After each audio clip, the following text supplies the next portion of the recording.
Sa kabila ng ikinasang kilos protesta ng ilang grupo, iniulat ng pambansang pulisya na naging matiwasay at mapayapa ang pagdaraos na ika-128 taon ng Araw ng Kalayaan. Yan ang ulat ni Ryan Lesigas.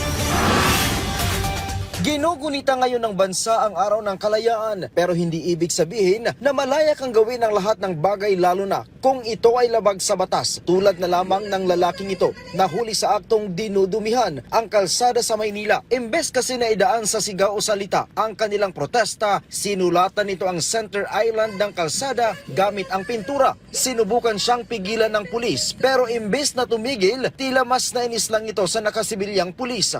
Nag-i-spray siya ng vandal siya doon sa may island, dito sa may Calaw, kaya pinigilan siya. Kaso, inisprayan din niya yung police natin na nakasibilyan.